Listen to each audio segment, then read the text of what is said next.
This conference will now be recorded. Okay. Lee, are you in Cape Town as well? Or are you in Durban? Cape Town, okay. Yvette, you're in Singapore, are you? Yeah. Yep. Chris is in Durban. Durban. Sure, where else comes from? Okay. All right, I think let's get going. It's just gone 3 o'clock, and I think we need to keep to a tight schedule here. For those who have only just joined, what we proposed doing was um, allowing individuals to decide whether they want to leave their camera on or off. Other than the speakers, obviously we'd like to see the speakers, and then when we have the panel discussion, the panelists as well. But in the meantime, you're quite welcome to have your camera off, and I'd prefer it if your mic was off as well, to reduce the chance of background noise and a bit of uncertainty as to who's saying things. So I think that's the way we will operate. But anyway, welcome everybody. It's an event that has been arranged in line with the 50th anniversary of the Nautical Institute. As most of you probably know, we represent the Southern Africa branch, which is more than just South Africa, it's the regional branch, which is quite unusual for the Nautical Institute. Normally it's associated with a city or a smaller location, but we represent a much larger area. So we have invited guests from all over the region, right up until sub-Saharan Africa, actually. Um, and As part of this event, it's part of a larger event that the Nautical Institute has undertaken, which is also tied to the 50th anniversary of the Institute. And there will be a good half a dozen or so presentations by various branches around the world over the coming weeks and months. So it's quite a significant milestone in the Nautical Institute's history, and we hope that we can all benefit tremendously from it. The theme for the 50th anniversary is Maritime Leadership in a Changing World, and they're recognizing that high quality leadership and excellent change management is essential in a time of accelerated development. So there is so much on the horizon that is going to be happening in the next few years. It's, I think, highly appropriate that this is the time to do it and to start looking at these sorts of things. So the reason why we have chosen this as a subject, because we need to embrace technology in the future as the future develops, and this really is looking at how technology can help us and improve the professionalism and competence of seafarers. While in starting, then I'd like to first of all welcome you all, particularly the speakers that have agreed to present to us. That's Charlotte Selberg from Sweden, Chalmers University in Sweden. Thanks, Charlotte. Great to see you. And then Dave Wilford, many of us know him locally, runs the academic side of SAMSA. And then Patrick as well. Patrick is joining us from Durban. He's also very involved in maritime education. So welcome as well, Patrick. We'll be joining later with some panelists, and I see most of them seem to have joined us already. I see Lee is there, Lee De La Rue, Mike Melly's joined us, and Chris Smith has joined us. I think Mike is the furthest away. I think you're in Poland, are you, Mike? And then we're just waiting for one other panelist, Roy Scallon, who should be joining us. And he can join us in due course, because that will be towards the end of the program. So I want to give a mention at the same time. We've spoken about the Nautical Institute's 50th anniversary. We'd also just like to wish the World Maritime Day event happening in Durban in the next few days, a co-event with IMO and the South African government. And that is also something that is quite appropriate in South Africa, which has a history of not being particularly maritime conscious. So it's great to see these sort of events being supported by government, and we wish them well as well in that. The format for the meeting has been well advertised. We have the 3 presentations first. We're going to keep them short and sharp to half hour, and only if there's urgent questions during the course of that presentation should we handle the questions. I would prefer that the questions are handled in the panel discussion at the end, so you can make a note of any questions you have. But if we do have extra time during a presentation, we may then decide to bring in some questions as well to keep the pace on time, so that people who are joining to listen to a particular thing can join at that time that they expect the presentation to be made. Right, so that's the lineup. At the end of it, as I say, there's the panel discussion, and that will be interactive, and then we can have more access to the microphones. But as I say, at the moment, I prefer if you can keep your microphones off, and then allow the speakers to have uninterrupted presentations. So the first presentation is coming from Charlotte, from she's an associate professor in IT and learning, and has a multidisciplinary background in cognitive science, human-computer interaction in education. Her main interests are orientated towards topics related to the use of digital technologies in education, interaction between humans and the tools they use, as well as towards theories of cognition and learning. In the last decade, she published more than a dozen articles on the use of simulators in MET, as well as renowned academic journals, aiming to lay the foundation for an evidence-based teaching practice for maritime educators. Charlotte, we're really honored to have you. You have a very impressive CV, and we hope to really be able to benefit from your experiences and your research. So without further ado, I will hand over to you. Thank you. Thank you so much. The first little thing is that I don't work at Chalmers anymore. I used to do research at Chalmers, but I also have been, and I was also doing my postdoc at Chalmers, but now I'm an associate professor at the University of Gothenburg. So I moved approximately 50 meters from my old institution to my new one. It's so close in Gothenburg, so it's, yeah. But today I'm going to talk about, this is trying to change, talk about full mission simulation training risk factors and how to avoid them.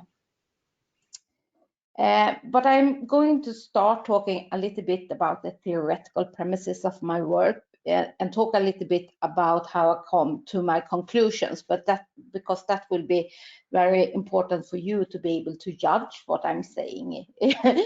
How did she study? Yes.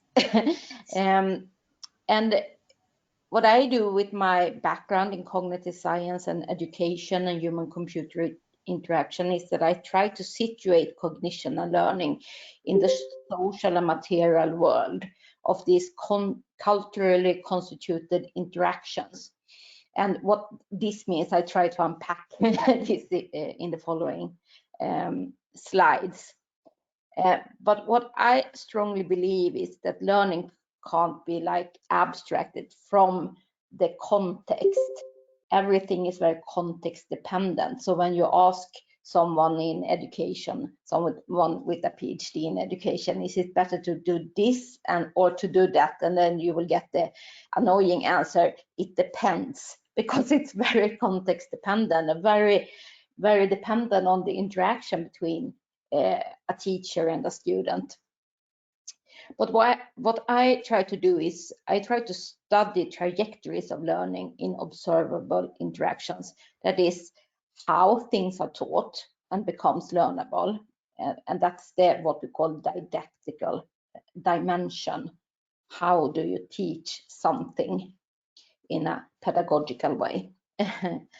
And I also do an analysis of what is being taught and possibly learned. The object of knowledge in maritime education is often something to do with how can you teach qualities like good seamanship, how can you teach how to follow colregs, for example, how do you teach someone when you're in a simulator what would happen on board a ship when the ship moves, for example, when you don't have movement in the simulator. And I also try to do an analysis of why the participants might learn from a particular teaching practice, and that is the more theoretical pedagogical dimension of it. So what I'm trying to do is to study cognitive activities like learning without trying to study mental representations. So I never try to like get inside someone's head. I just look at what is out there in the interaction between people and technology. And the methodological implications from taking this approach to cognition and learning is that I always try to study naturally occurring learning practices as they are performed in situ. And that means that I never do experiments, and I try to interfere as little as possible when I go out in the field and look at training. So I go to different simulator centers, and I try to orientate myself with what teaching is. So I spend a lot of time following instructors around in their teaching practices. And during observations, I do a lot of informal interviews with the participants, because the simulator instructors are experts of their practice and expert of for example, navigation. And since I'm a cognitive scientist, I have to rely a lot about the participants' expertise. I have a different kind of expertise, but I'm not an expert on navigation, for example. But I try to gain what we call in the sciences vulgar competence. I have to know enough about seafaring, navigation, how a ship works, in order to be able to actually understand what they are talking about in a sufficient manner. I can't be too novice at this, because then I will probably jump into very strange conclusions about things. I also strive to collect video data from the field, and I often do that when I familiarize myself with the simulator center during some time. So I know what kind of activities that could be interesting. For example, if I want to study fidelity of simulators, where would it be the most interesting? Which kinds of courses would be very interesting to handle to study fidelity? And for example, in a current project, I'm studying fidelity in advanced ship handling for maritime pilot training, where fidelity becomes a really important aspect of what is happening in the simulator. And I will talk a little bit about that research towards the end. But these video records that I film, they are creating stable records for very detailed analysis. The best thing about it, you can look at something over and over and over again. You can transcribe what people said in the absolute details of how it was said, and how, for example, a critique was delivered, and how someone reacted to that critique, for example. And also that we can share video data across different researchers in a project, but also that we can look at the data together and do this analysis together with each other, and also together with the experts, for example, on navigation, so that they can also have their input on the data. And that's how I've been working with most of my studies, trying to validate the data through showing it to a lot of different people. And the unit of analysis when we are looking at this, that we start to look at the very details of different things. In the picture here, it's from a video recording of competence tests in a simulator.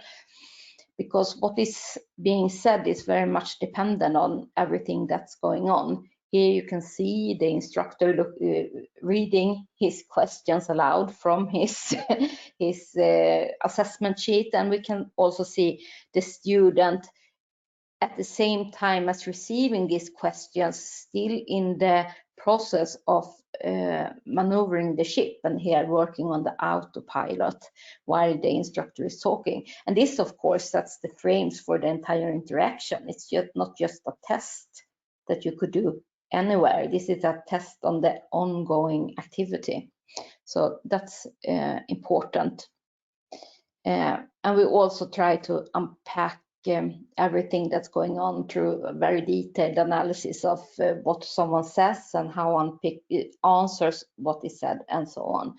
And also incorporated all the bodily conduct in what we call multimodal transcripts, together with pictures from the data to display how the participants oriented towards each other.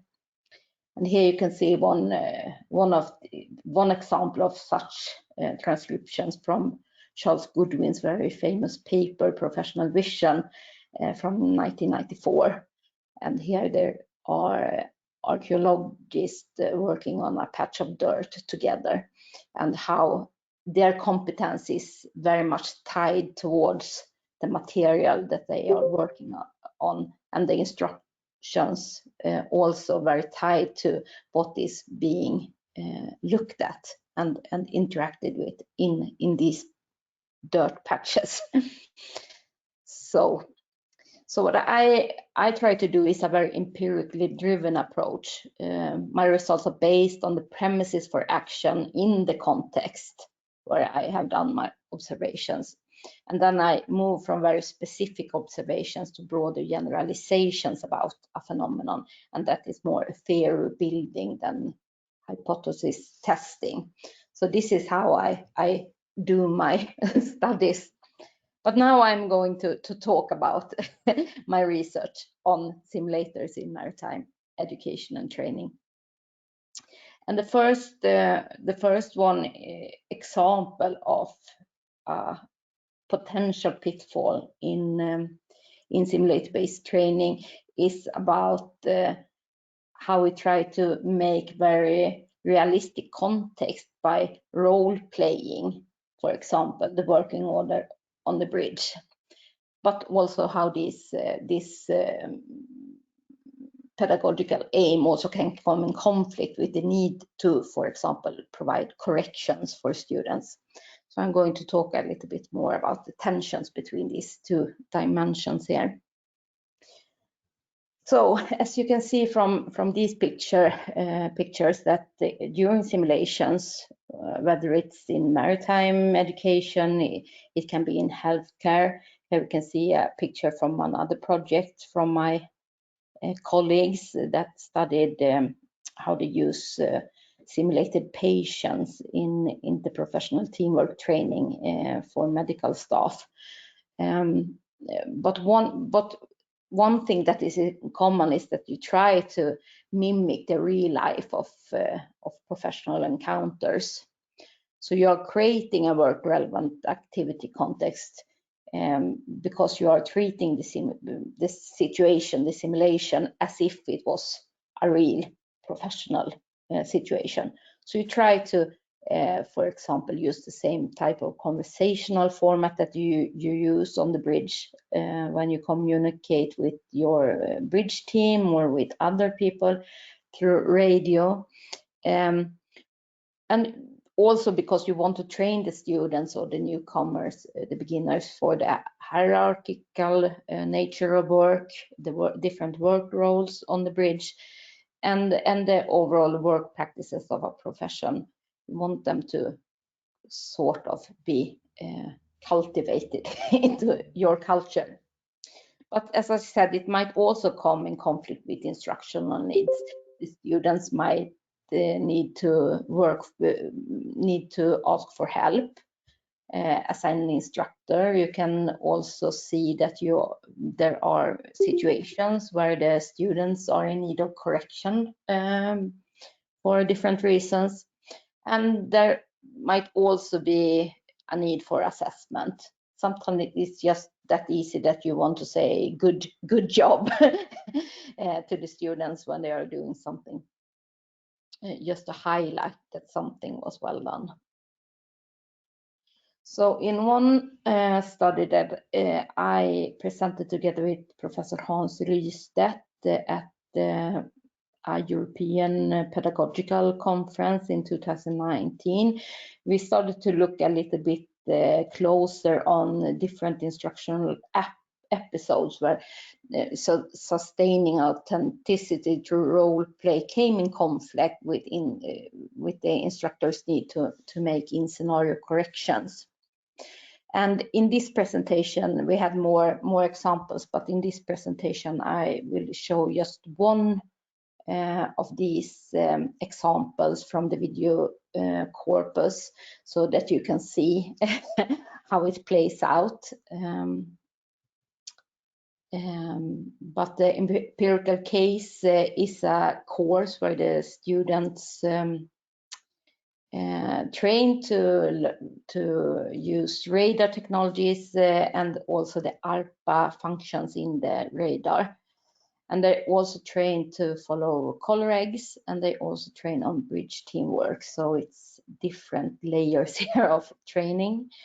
And there are 40 students in the course and 3 different simulator instructors. And we video recorded 5 different simulator exercises. So it's 30 hours of training, but we used 7 different cameras during this data collection because we had 5 different bridge operation simulators.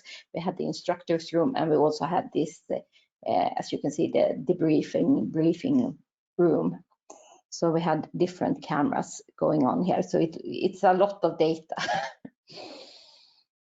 But in this specific situation, we can see how the students in this example, they are navigating and are coming too close to a vessel that's carrying cable, a surveyor vessel.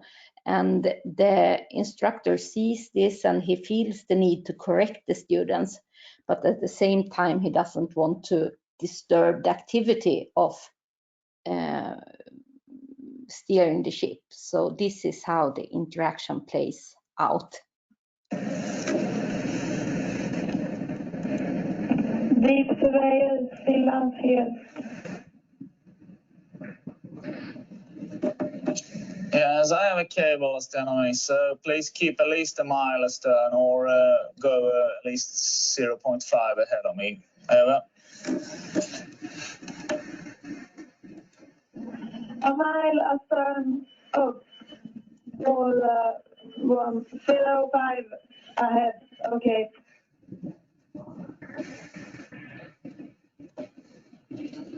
Yeah, thank you. Back to 16.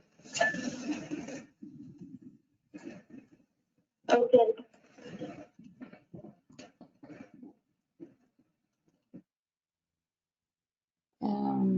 So actually, you can see here that the students seem very hesitant when receiving this call, and if you want to speculate a bit, you can say that maybe they are more concerned with answering the call in the right format, trying to answer the call in the right format, that what the instructor is saying. But as the instructor keep on observing them through the technology in the instructor room, he can see that they are not following the instruction about keeping distance as he was giving them. So after a few minutes, he calls back to the student bridge, this time in Swedish, asking if they have checked their AIS. And the students replies that they haven't, and the instructor just simply tells the students, well, do so.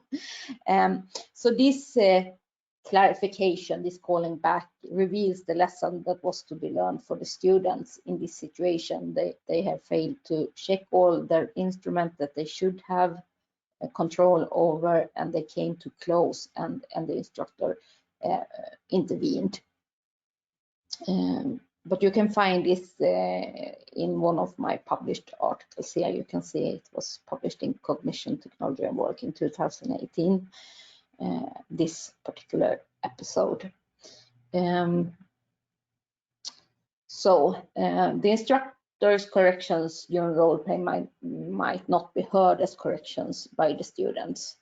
And instructors' practice of leaving the role play in order to clarify correction shift the focus of the activity from the professional realm to the educational context. But our conclusions after looking at a lot of these different types of episodes and analyzing them is that these movements between the working context and the educational context are very important for simulation training to fulfill its pedagogical potentials. So for a simulator instructor, it's often something that you hesitate to do, to intervene with the students during training, but we can see that there are very strong pedagogical benefits from doing this occasionally. Of course, you shouldn't intervene when it's not necessary, but this can also help the students not to learn bad things in the simulator. In the second example I'm going to present today, I'm going to talk a bit about the development of visual expertise in a virtual environment, and this is the case of maritime pilots in training that I started to talk a little bit about.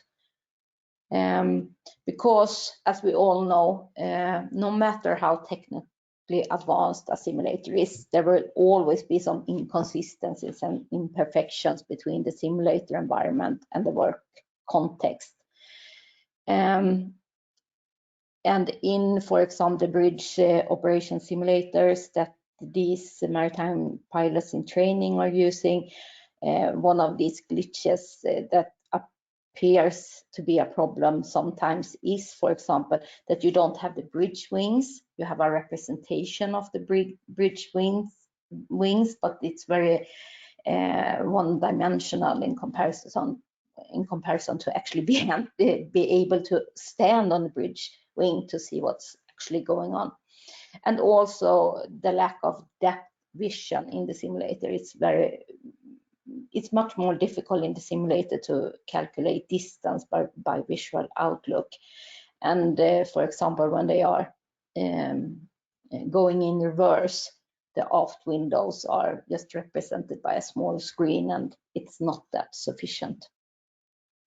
But you can view either the glitches as a problem that leads to so-called negative skills transfer, that is, that you learn to manipulate a simulator model instead of learning to handle a real ship. And Magnus Hontvand wrote about this in 2015, and also about maritime pilots in training. And then he made a conclusion that because of the lack of realism in the simulator, the maritime pilots learned to navigate incorrectly because they had to use the instruments more than they do on board a real ship. Others have said that glitches or inconsistencies, imperfections can be seen as an instructional resource. That is an opportunity to discuss the simulation in relation to work practices and work context. And this is, for example, John Hindmarsh and his team from King's College, and also me in a 2017 study that I did. But it's actually very interesting and not a solved problem yet, so to say. But in this ongoing study, me and Professor Roger Seljö is looking at if there is a risk of negative skill transfer when training in a simulator environment. So we are looking about these maritime pilots in training and how they discuss these kind of glitches or imperfections during training. both how they handle these imperfections and inconsistencies in the virtual environment, and what the implications of their handling imperfections and inconsistencies have for developing visual expertise in maritime pilot training. So in this data corpus, we have been filming in a course on advanced ship handling, 2 instructors and 6 trainees, doing 4 days of training on 3 different bridge simulators. We filmed all parts of the training, the briefing, scenario debriefing, so that we can follow both what the task was, how the task was performed, introduced to them, how they performed the task, and how they discussed it in the briefing. So we have approximately 130 hours of video recorded training from this project. And I found exactly 30 instances of talking about glitches. That is when the students or the pilots in training here start to talk about the kind of imperfections there is in the simulator in comparison to working on board a real ship. So what we saw here, some preliminary result, is that ship handling in a simulator is a rather different activity than ship handling a seagoing vessel.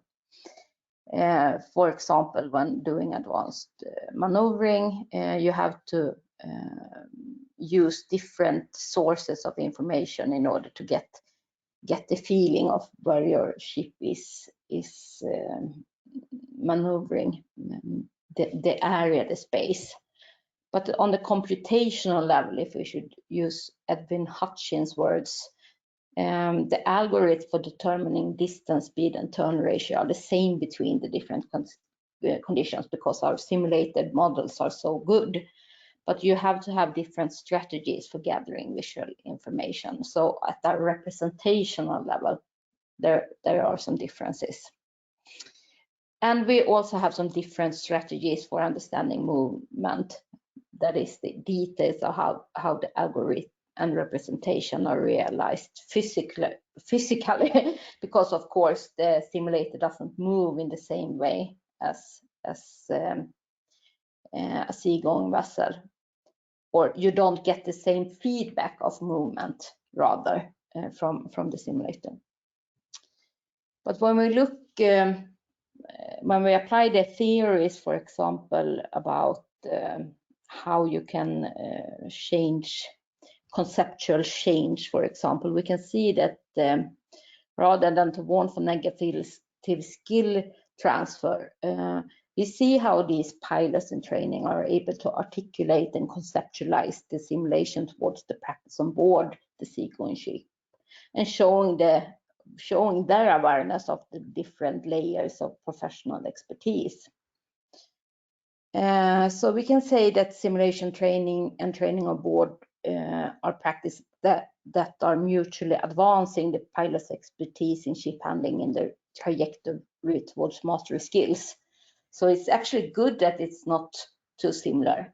Of course, we can't replace all the onboard training with simulator training. They need to have both, and they need to do this work of conceptualizing the differences in order for this learning to happen.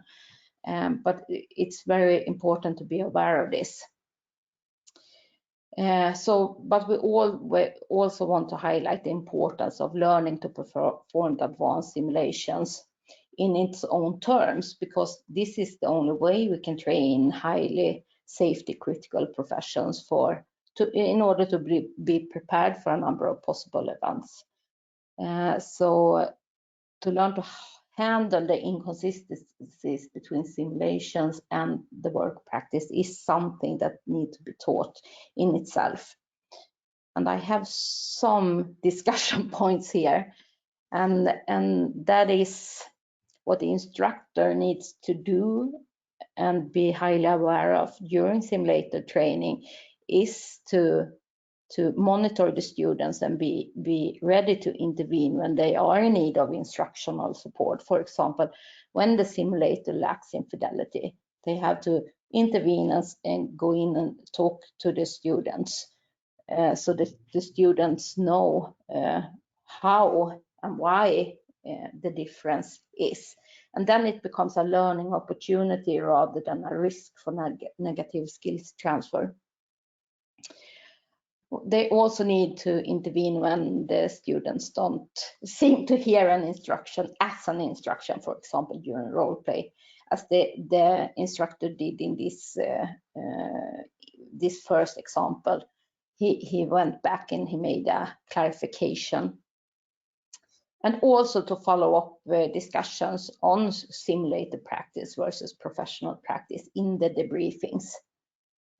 Take it to the whole group and discuss these kind of differences also.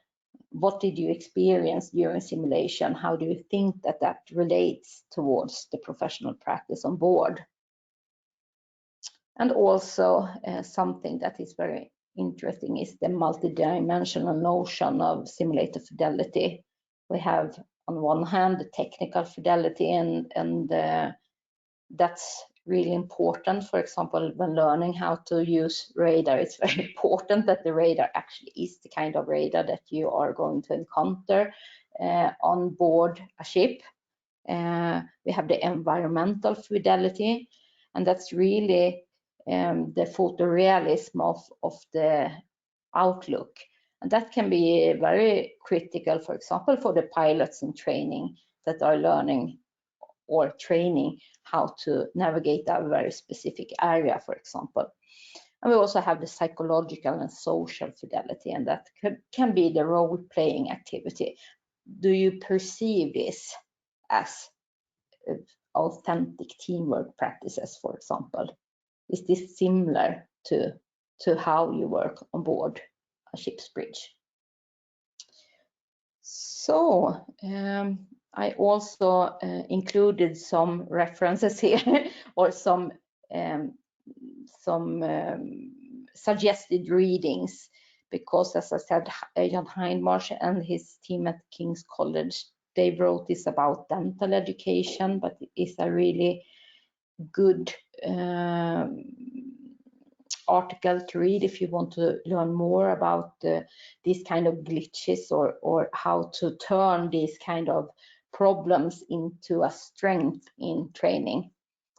Magnus Hontvent and Övergård, they wrote about the simulations at work, also in the maritime domain. And it's a framework for configuring simulation fidelity with the training objectives. When could you go for a low fidelity simulator, for example? When is it more appropriate to have a high fidelity simulator? Hans Lystedt and Björn Sjöblom wrote about realism, authenticity, and learning in healthcare simulation, and were the first person to start to talk about these glitches. This is also in the context of healthcare. And I wrote an article in 2007 about how to represent an enact movement, how to talk about what would happen on board a seagoing vessel, explaining this for novice students that maybe haven't even been on a seagoing vessel yet, how you can talk about this non-moving simulator environment to these students, so that they know that if you do this, for example, very sharp turn on board a real vessel, everyone would have their supper in the knee. So thank you for listening, and I hope that I didn't take too much time. No, you've done exceptionally well, Charlotte. You're actually almost on the dot. Your time, so I must compliment you on that. You fitted it in perfectly. Thank you very much, and some good food for thought there. And I'm sure when we have our next sessions, we will have a chance to ask you some questions and maybe combine that with other things people have got to tell us about. The next item on the agenda then is a presentation by David Wilford. And I think the local members know David very well. He's the academic head of the South African Maritime Training Academy, SAMSA, which is a non-profit organization and training institution. Dave started his career as a combat officer in the South African Navy in 1986. He served at sea on a number of vessels, including submarines and mine warfare vessels.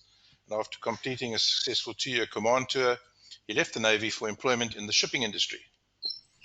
David has devoted his career to maritime education, training and development, and has close to 20 years' experience in maritime simulator training. David, thanks for joining us, and we look forward to your presentation. Thank you. Thanks, Rob. Can you hear me okay? Yes, loud and clear. Okay, great. I'm going to share my screen now, so switch my camera off.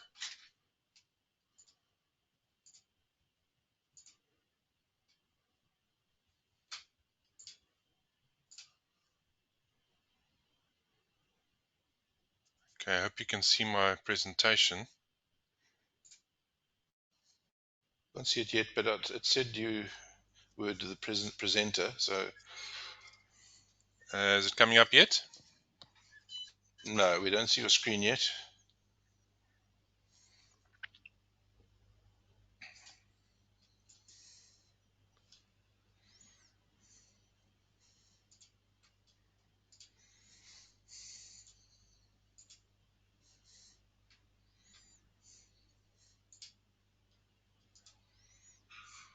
There we go. It's coming on now. There we go. Sorted. Okay, great.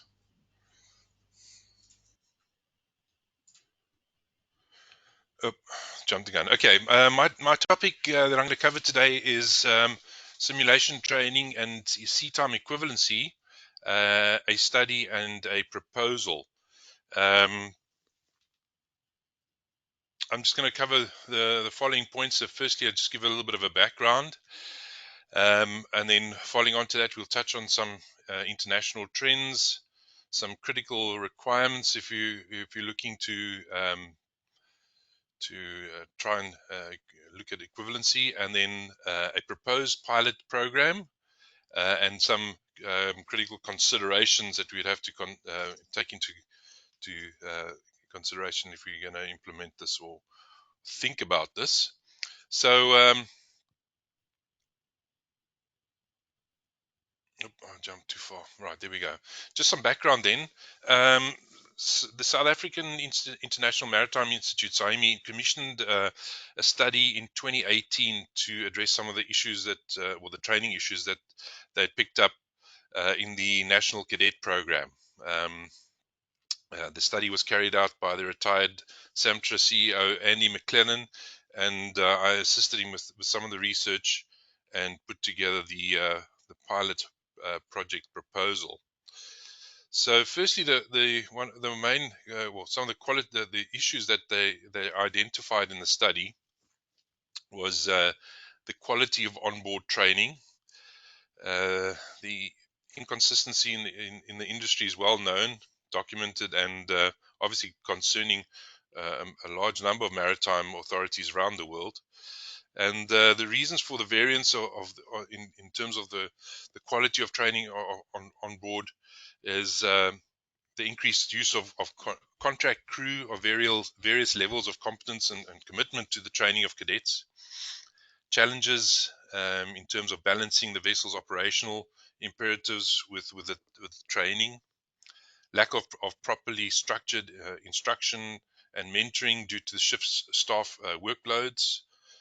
Inadequacy in monitoring training or performance feedback, inadequacy, inconsistency perhaps, and then also exposure to poor working practices, which the trainees may or may not be in position to recognize, and the inability to use critical instances or incidents as learning experiences due to safety issues.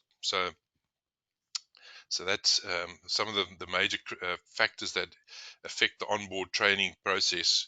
Then also the cost of cadet training, it's high and uncompetitive when compared to competitive crewing sources, which burdens funding and negatively impacts the project efficacy.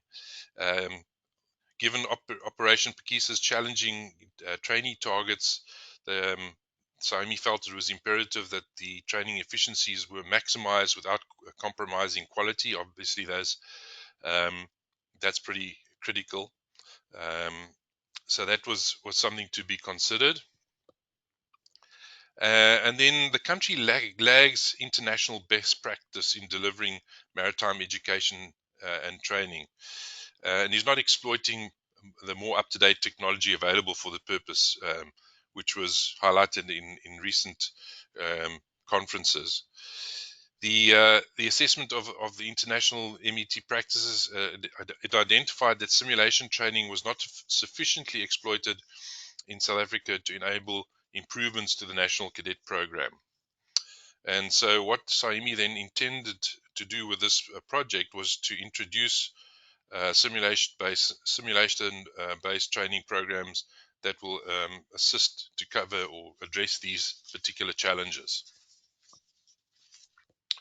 So in doing so, they had a look at some of the international trends, so they could see that various maritime authorities around the world are placing greater focus on the challenges of cadet training programs, and a number of studies have been conducted in terms of the introduction of simulation training.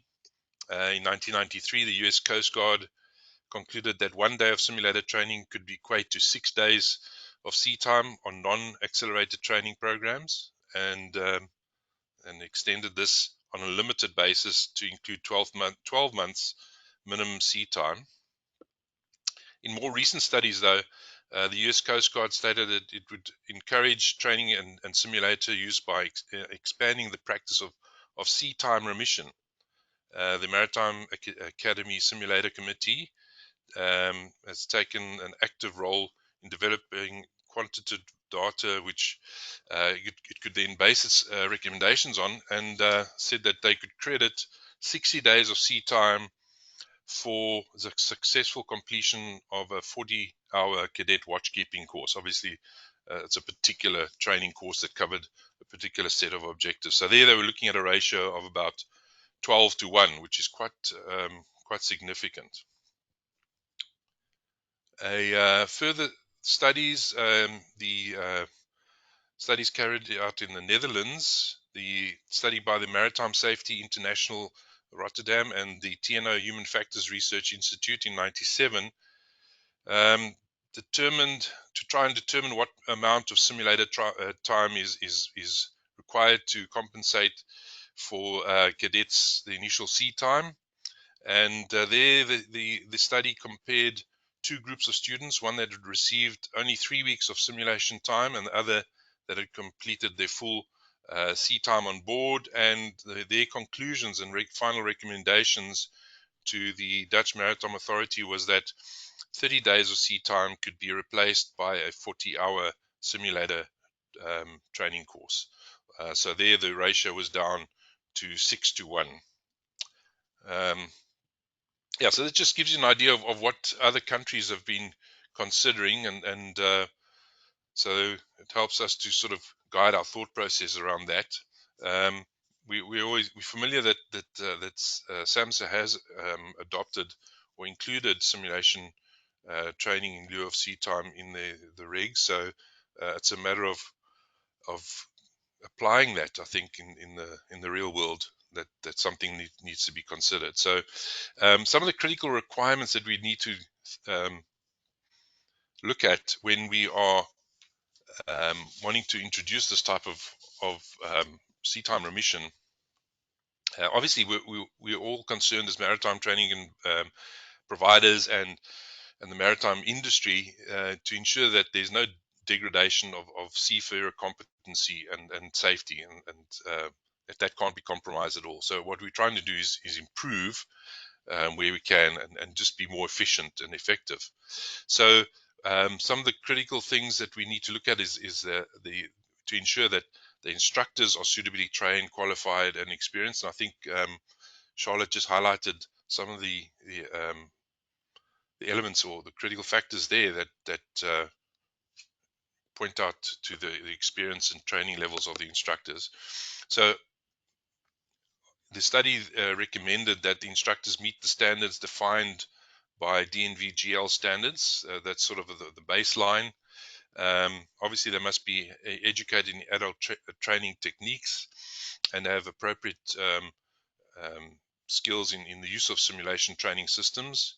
So recommendations for this would be the completion of the IMO model courses, 312, which is Seafarer Assessment, Examination and Certification, IMO model course 609, which is training course for instructors, and 610, the train the simulation or simulator training and assessors course. Obviously, that together with the actual train-the-trainer programs that are required to actually understand the physical simulation system itself. That obviously includes a period of coaching and guidance to learn the intricacies of this particular type of training. It takes quite a while to get your head around it. Also very important is the effective course delivery by the training providers. So this implies alignment of course content with the training objectives, and that the training achieves a high level of trainee immersion. Okay, so that's kind of critical when it comes down to this type of simulation training.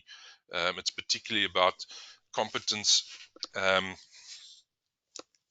as close to the real environment as possible. So that's where we talk about the immersion, that the cadet feels that he's on board a real ship, or as close to it as possible, and in the real scenario. And it mustn't become a game, otherwise he just loses the plot and loses the whole emphasis.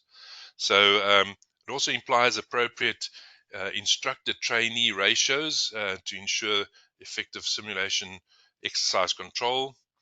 And this must also be dynamic to adapt to changing situations and ensure that all the students are able to encounter all of the situations that they need to meet the training objectives. We need to make sure that the training and assessment model is consistent, and that it's carried out from one training center to the next, so that we're all measuring the same stuff. And then also the training providers must make sure that the class of simulators are there's appropriate facilities. So once again, comes down to the adequate or appropriate use of simulators, the level that they meet the required level of fidelity, accuracy, and behavioral realism for effective training, and are certified in accordance with the appropriate standards. The DNV-GL standards are set the baseline for international maritime simulators, and each maritime authority and SAMSA have their own regulations as far as that is concerned as well.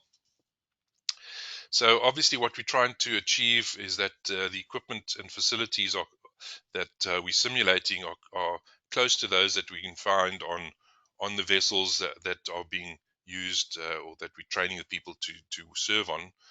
So merchant vessels, foreign going, for over 500 gross ton for deck officers, and when it comes to engineering simulation, we're looking at vessels that are or engine and plants that are over 3,000 kilowatts. And then finally, probably not the only one, I probably haven't comprehensively covered all this, but certainly maritime authority approval goes without saying. That any program that includes this or wishes to achieve this must have approval. So SAMSA will have to approve it, and also make sure that the high standards of the facilities, instructors, and course delivery that are set for the program are monitored and maintained through periodic audits and on-site inspections and so forth. So basically what we put together then was a proposal, a pilot project proposal, obviously for the training to take place, to cover the onboard training record book, to make sure that is completed. It didn't envisage that or that the training would only be on the simulator. So as you can see in the schematic that I've put there for you, that on the deck side there'd be after the initial pre-sea training, basic training and preparations, the initial 6 months of sea time, followed by a simulation phase of 2 weeks, consisting of bridge watchkeeping familiarization, followed by another 6 months of sea service, and then a final simulation phase of 2 weeks, which would then include preparations for the oral exam, and then for both, and the only difference really being for the engineers would be a period where they would have to go and do their workshop training, and for those that it may be relevant for the marine engineering knowledge, because some may have started off with that.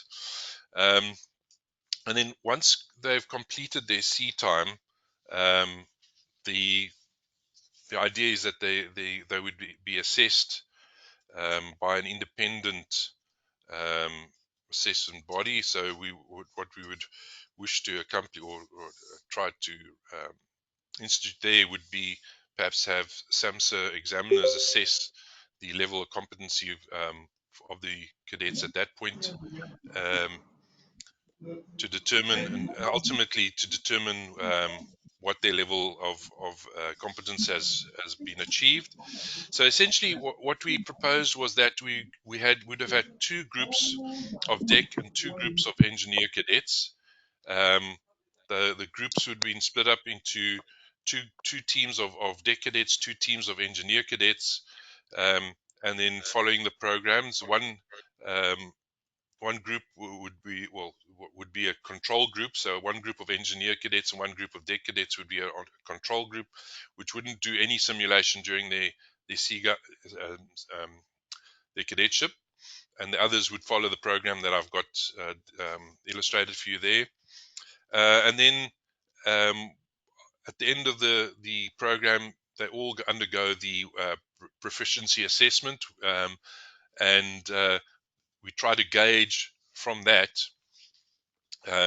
whether the introduction of the simulation has had a significant effect on their competence, on the one group's competence as opposed to the other. Other considerations that we would look at is feedback on their performance, to report on to study the reports provided by onboard training officers and masters to gauge progress of the cadets. The watchkeeping reports, closely obviously tying in with their performance reports, but focusing more on the actual watchkeeping skills and whether they are deemed ready to run their own bridge or engine watches once qualified. And then independent assessment, as I mentioned, we ideally would like SAMSA examiners to carry that out, so it would be a third, totally objective assessment, so that we could gauge as closely as possibly how much benefit the simulation has done to the cadets' performance. And then also finally, the training record books. The cadets obviously would have had to have successfully completed all the projects, some of which could have been done in the simulator, and others obviously on board as envisaged. So the objective of this finding then, and the study then, to maybe help SAMSA to consider how much sea time remission may be applied to training in the simulators, both on the bridge and engineering side. So yeah, that's pretty much my presentation. I don't know if there are any questions on that. Yeah, look, Dave, we have some spare time, so I would welcome that. I know that there was some interest from, I think Kevin Watson had a query, and there was also one on the ratio of training. We mentioned 6:1, and there was some questions as to whether that similar thing applied to engineering, or was there any research done on the engineering side? Yeah, I don't have any feedback on the engineering side of things, but I think it would probably be very similar. Okay. I see there's another question here from Greg. Has VR simulation been considered given the recent improvement of hardware? That was okay. This was a question from Yvette. Questions to consider for comments. What elements could be covered during remission seat time, deck and engine, and where should this be ideally placed? Prior to initial seat time phase, in the middle, or after reduced seat time complete? Share your thoughts. Yeah. So I'm not quite sure what the question was there. In terms of virtual reality, we haven't, that wasn't part of the study, and that's also something that I haven't really encountered. So I can't really speak about that. Yeah. In terms of how much seat time remission and where, we haven't yet. That's why we were hoping to do, or hoping to suggest and propose this study, is to look at that and to see if we could gauge how many days or how many months in lieu of simulated time. Okay. One of the thoughts that crossed my mind during your presentation is that simulation focuses at bridge watchkeeping, engine room watchkeeping, and collision avoidance, navigation, that sort of thing. But there's no, and you can get remission from seat time for it, ideally. But there's no, it doesn't cover the other skills of a seaman, seamanship, stability, ship stability, cargo issues, those sorts of things, which are probably just as important, although not as critical often as collision avoidance. But have you got some thoughts on that? Yeah, I kind of agree with you on that. There's some things that we can simulate and others not, and I think when it comes to those type of operations, that on the job training is indispensable. Yeah, I agree with you. Okay, anybody else listening in, watching in, has got any questions? Please feel free to ask them now.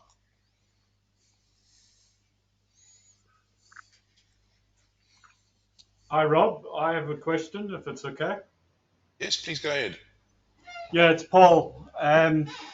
My concern with the proposal that I've seen that Dave's put up there with the engineering, the seat time, and the workshops.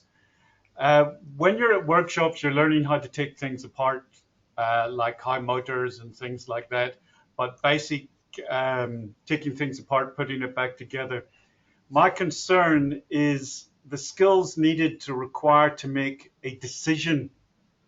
Because basically, when you're coming to us, you're coming for an officer of watch, and then you're going to be in charge of a watch keeping in the engine room.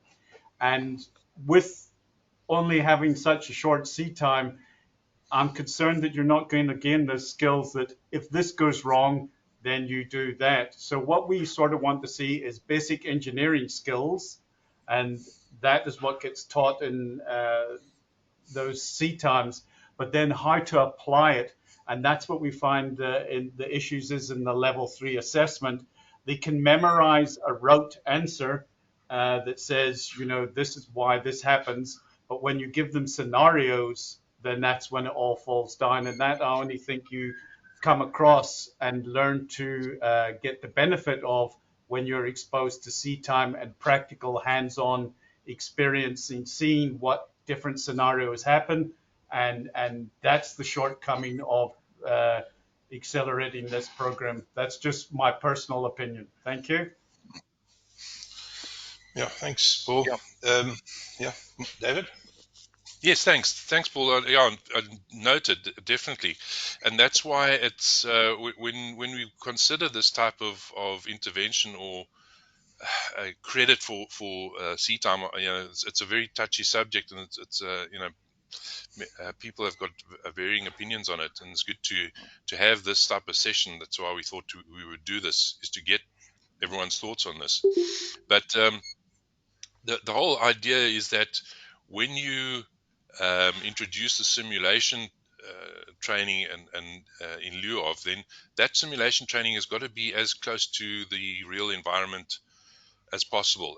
Otherwise, you're not going to get that you're not going to achieve those objectives. You're not going to get that person to be able to understand those things, as you just mentioned.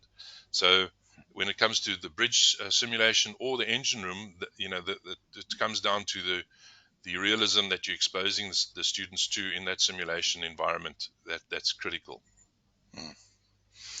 Yeah, good point. My experiences were that simulation training for the area it is focused on is very, very useful, and it's concentrated training for certain objectives. If I look back at cadetships, generally my own cadetships, probably half of it was wasted.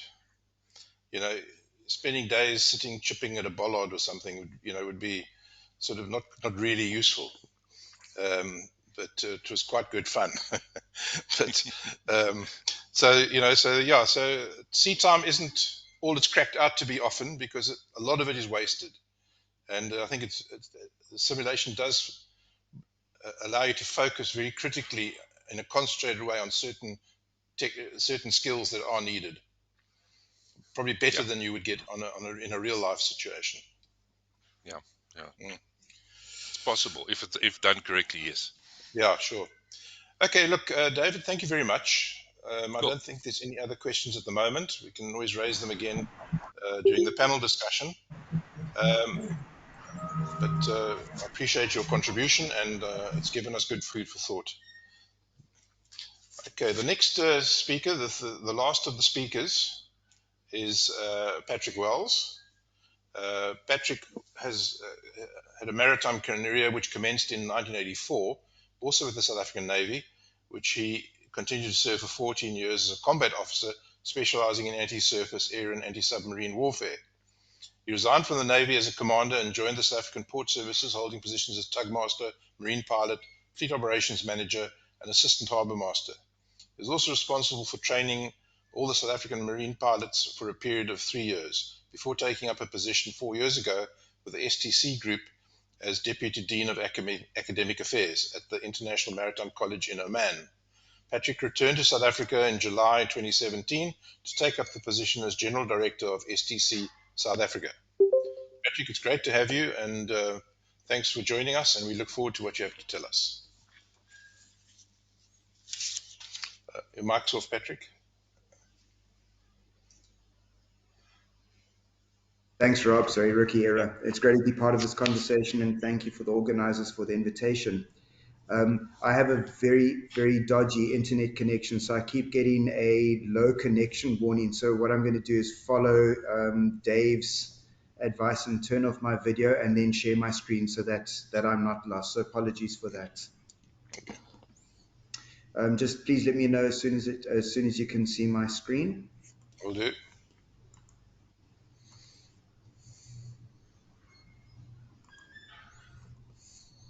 Okay, we got it. Oh, awesome. Okay, thanks very much. So once again, thank you very much. I've thoroughly enjoyed the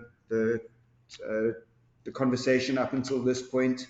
It was very interesting for me to see Charlotte's take coming from a completely academic point of view. The focus or the point of my discussion is purely from an operational point of view, and what I've observed and witnessed over a number of years of being involved in simulator training. Just a small correction, Rob, in terms of my history. I actually joined the STC organization in 2012 and first started off as a head of Maritime in Oman, and then went on to be academic dean. And why I make that correction is because part of of my discussion this afternoon has got a very real experience, and Captain John Abercrombie will attest to some of the difficulties and the successes we had with regard to the introduction and the use of simulation to assess human behavior. And that's what I hope to bring across over the next couple of minutes with the delegation. If, of course, we ever want to improve the future and address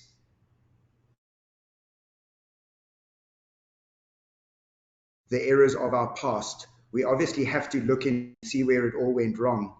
And of course, possibly one of the most famous of all maritime disasters was the sinking of the Titanic in 2012, which of course, as we know, SOLAS was derived particularly from this incident.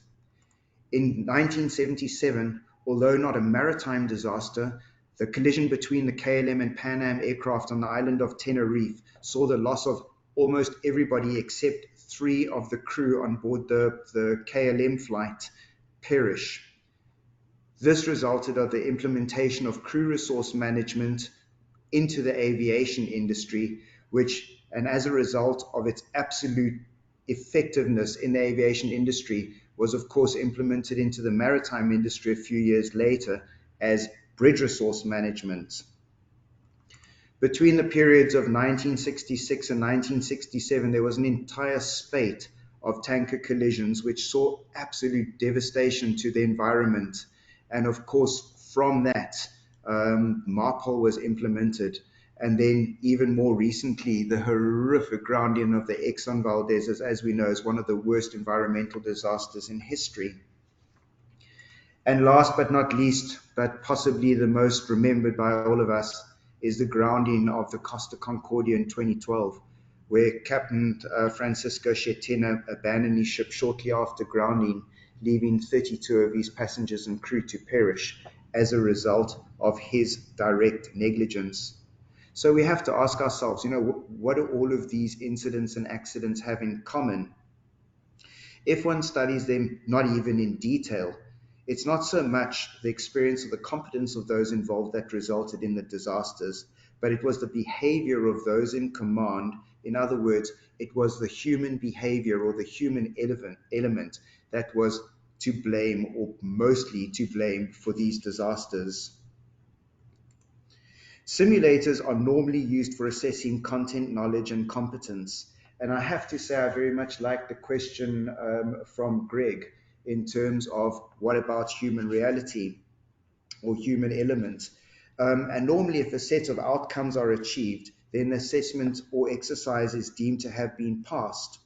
However, this is only a small portion of the learning experience, with the human element being largely neglected.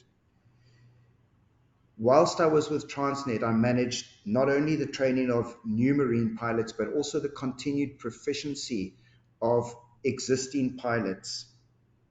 An actual critical element of that was the observation of human behavior over and above the competence of the individual. What was extremely interesting to me was the fact that pilots with whom I worked in the operational arena, who were competent and confident within the ports, completely fell apart during simulator exercises, and this was without even introducing any faults or failures. I had exactly the same experience when I was training very experienced masters in Kazakhstan on ship handling of azimuth stern drive vessels on inland waters.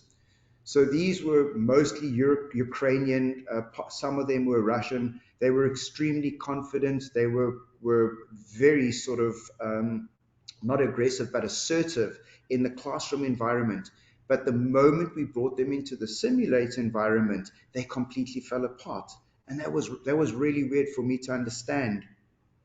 So when, after every exercise, obviously a review took place, and you discuss why they felt and the manner that they did, and why their stress levels were so high, almost all of them indicated that up until the point of the sort of training we were doing, they had very little exposure to any form of simulation environments. So why the perceived stress?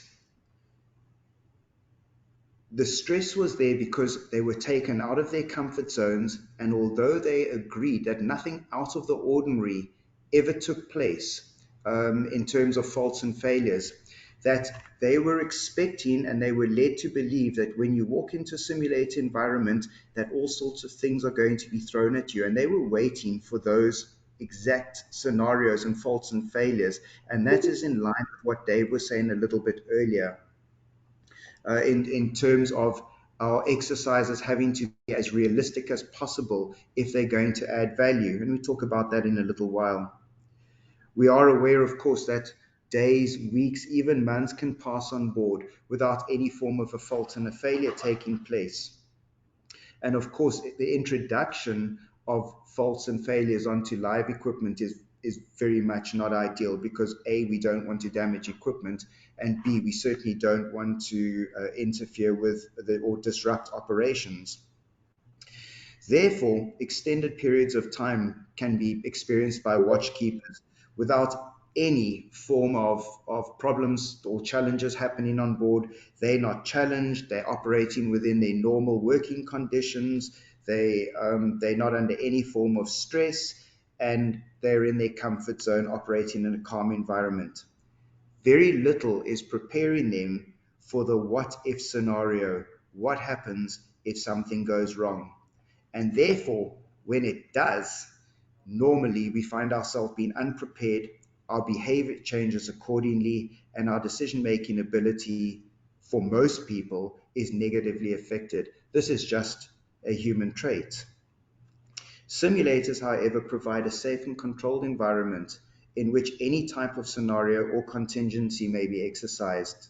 However, as said before and accentuated by Dave as well, it's vitally important that if we are to gain value from such exercises or assessment, the use of simulation and if the time spent on the simulator is in fact ever going to be accounted towards C time for the attainment of some form of certification, that the scenarios, exercises are managed and assessments are managed in the most realistic and accurate manner possible.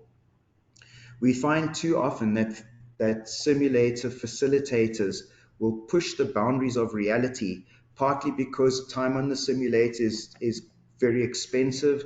Often the simulators aren't available for extended periods of time, so they try to put as many contingencies, faults, and failures into exercise as possible, which makes the entire situation unrealistic. It also places the candidates under severe and unrealistic pressure. It creates sort of a negative impression of the candidates of any form of simulation, and it also creates future fear in terms of what those candidates are going to expect. Hence, going back to my Russian and Ukrainian candidates who were led to believe that all sorts of things were going to happen as soon as they stepped through the door of that simulator. From a human perspective, of course, simulators are absolutely amazing, and this is something that Charlotte alluded to in terms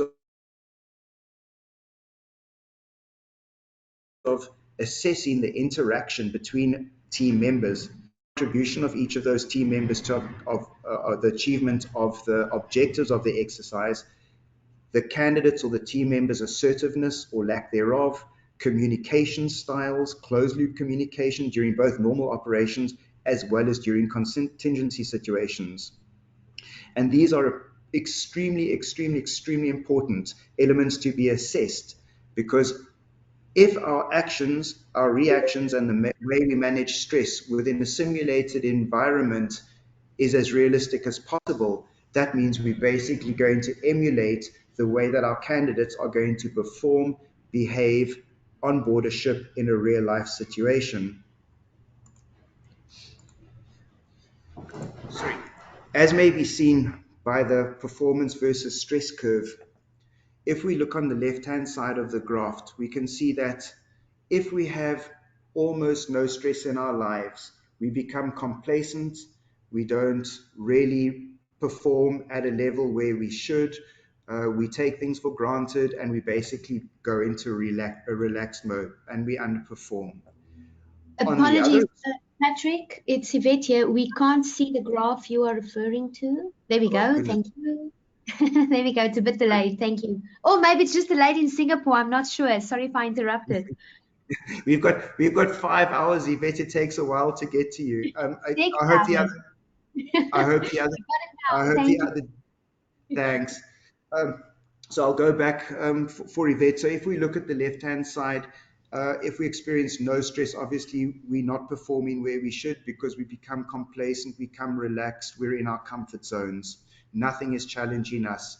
On the other end of the scale, when our stress levels become so high that we go basically into panic situation, we reach that sort of fight or flight mode where our decision making, our thought processes are not being managed in the manner that we would like them to do. And as a result, our reaction, our performance is less than optimum and actually can basically come down to zero. Humans are crazy things. We need to be stimulated. We need for just that little amount of stress to keep us on the toes. Is it going to be okay if we go around the corner? Is it okay if we come close to that rock? As an example, we need to be pushed in order to be able to perform. And that's what makes us great. Stress and workload, of course, are absolutely interrelated. And the higher the workload we know, the higher our stress values. And I like to use a very unscientific formula. And Charlotte, please excuse me because this is not from an academic, this is from an operational point of view, in terms of trying to explain workload, where we talk about a number of tasks multiplied by the task value divided by the time. And if we talk about a task, we can, as an example, and I use more the navigational side than the engineering side, not being an engineer, and apologies, Paul, that the number of tasks we can say is putting a position fix on a chart while communicating with a VHF or a VTS station, while perhaps monitoring the bearing movement between your vessel and a vessel approaching. We then multiply that by the task value, and task value is basically the difficulty or the complexity of a task. If we look at a chief officer doing those tasks, the task value would be very low for him or her. But if we look at a cadet with 2 or 3 months sea time experience, the task value to manage those 3 tasks simultaneously is extremely high. When we look at the time factor, you can imagine doing those 3 tasks in the middle of the night in restricted visibility in the middle of the English Channel with a very high traffic density versus a vessel in the middle of the Indian Ocean in perfect visibility, calm sea conditions with very low traffic density. Your time factor hugely differs. And so these are all elements that are causing the stress in terms of workload, pressure, anxiety, and how does this interrelate itself in terms of assessment on board the simulator. And I use pretty much what we're experiencing in South Africa today, where our cadets complete their studies, then they basically need to find a vessel to complete their sea training, and off they go to sea to do their cadetship, having little or no prior knowledge or exposure to what they're going to experience on board. We're setting them up for failure. I have a great example, and as I said, Captain John Abercrombie will attest to this. When in 2012 I was appointed as the head of the Maritime Department at the International Maritime College of Oman, I was behind my desk for exactly 1 week when the operational manager of Oman Shipping, who at that stage had in excess of 250 of my cadets on board his ships all over the world, informed me that irrespective of we're going to make landfall, he was going to disembark every single one of my cadets, repatriate them back to Oman at my cost. This, you can imagine, was a huge shock for me. As the cadets started coming back into the country, I started doing, together obviously with my facilitators, we started doing assessments on these cadets. And in fact, Oman Shipping was 100% correct. They claimed that the cadets were unfit for purpose. They didn't understand what was required of them on board the vessel, and they were a danger to themselves and they were a danger to the fleet. They turned out to be absolutely correct. So obviously something had to be done as a matter of urgency. And obviously I turned my attention on our education system The college, as it turned out, had absolute state-of-the-art simulators, full mission engine room simulators, the engine room and the bridge simulator all connected. It was an absolute dream where money was not a reality. But as it transpired that after a 3-year diploma, not one of my cadets had spent even 5 minutes in one of those simulators. What an absolute waste. So what I did is I had to obviously redesign the entire education system. And as an absolute minimum, we made a 30% compulsory inclusion of simulation into every single solitary subject. Within 1 year, we were able to place our cadets back on board the ships. There was a dramatic improvement in terms of what was witnessed by Oman Shipping. And in the period of 4 years, I was no longer head of Maritime, then I was the academic dean. Oman Shipping started pulling their cadets out of the UK, out of Australia, out of New Zealand, and they placed them at IMCO because they said the quality of product being placed on board their vessels was better than that they were getting from the international universities.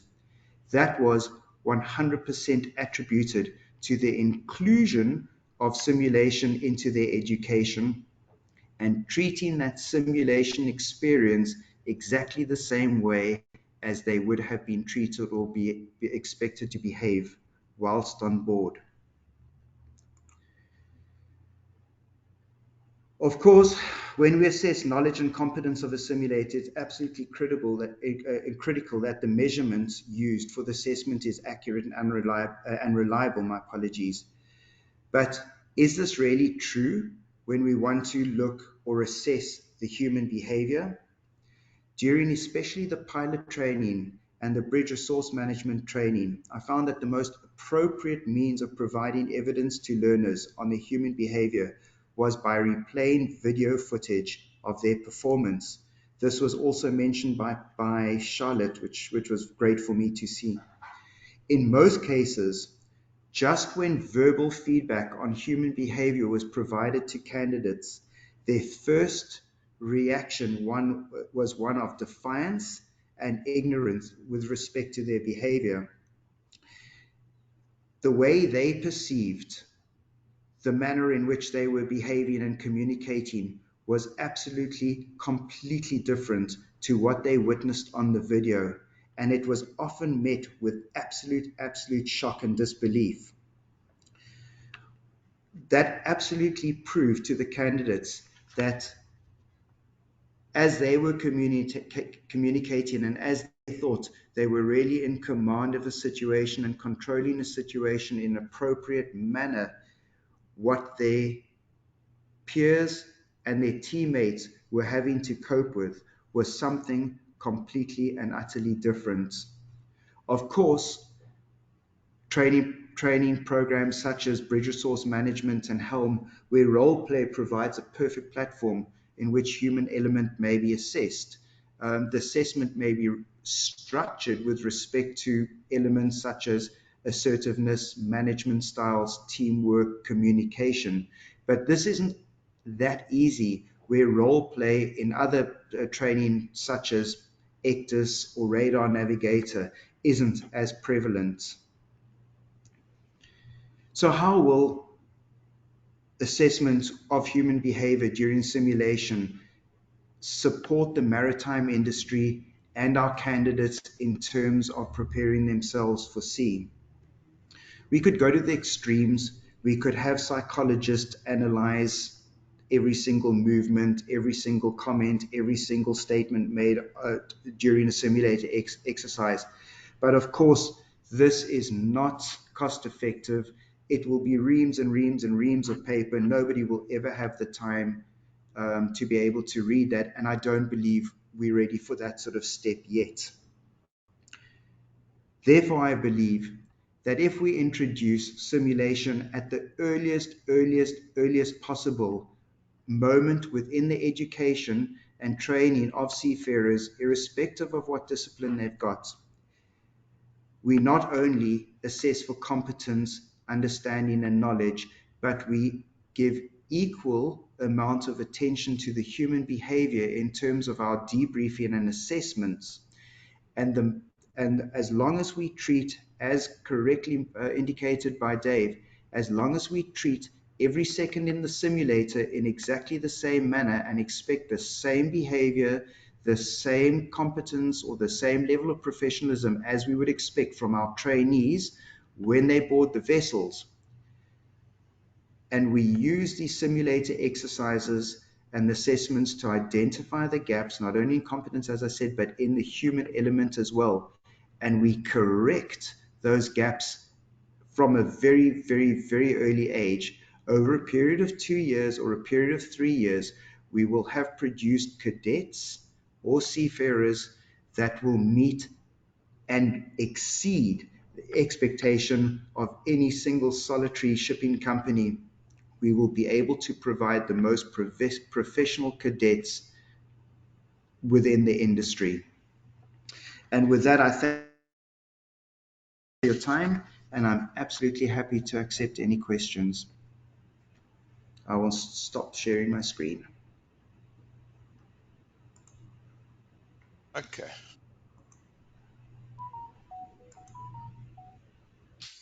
Patrick, thanks very much. It's very, very interesting to hear your practical experiences. You know, we've had a complete range here from the total theoretical to the total practical, and it's been great to get that.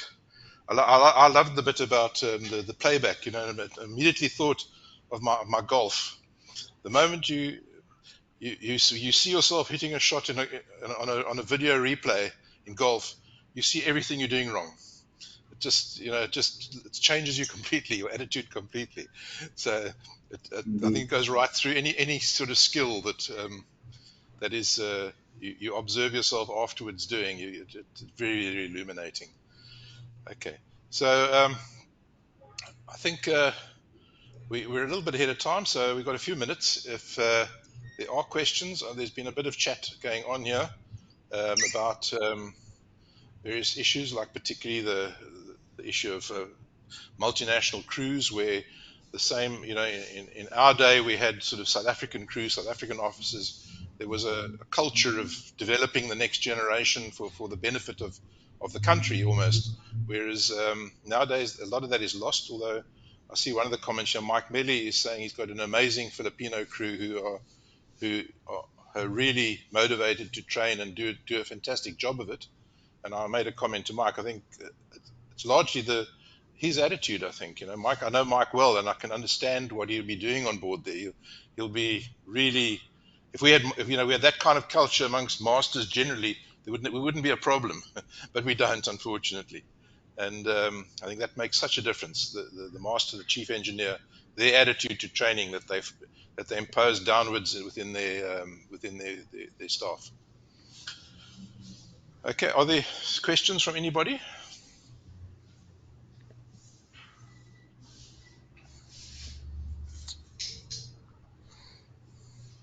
Well, the next item on the agenda is actually the panel discussion, which is an opportunity for people to ask questions and to delve a bit deeper into any issues that we feel will need that.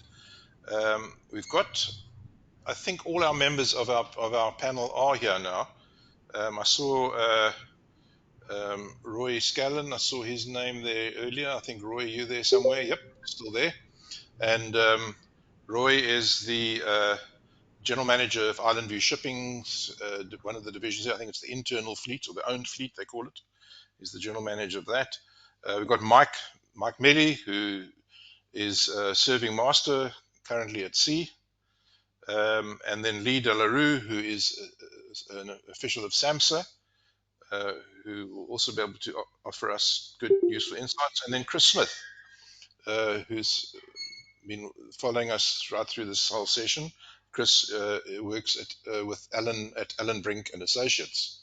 So what I suggest we do is, if the panel can leave their cameras on and everyone else put their cameras off, then we can at least see the panel and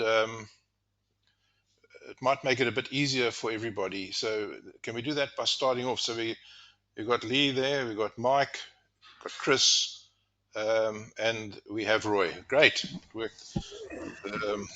Technology works. Mike, good to see your face at last. Thanks, Rob. Good to see you too. Yeah. Are you in port at the moment? I'm in port, yeah. I'm in Gdynia. Okay. It's great to be alongside for a change. Okay, all right. And then Chris is in Durban, Lee's in Cape Town, and Roy is in Durban, I think. Yeah. Okay, guys. I don't know. Maybe each one of you can just give a brief comment on any observations you've made or thoughts you might have, and then once we do that, we can then ask for the rest of the participants to ask any questions should they have. So, Chris, maybe we start with you. Do you have any sort of quick observations you might want to share? Mic on, Chris.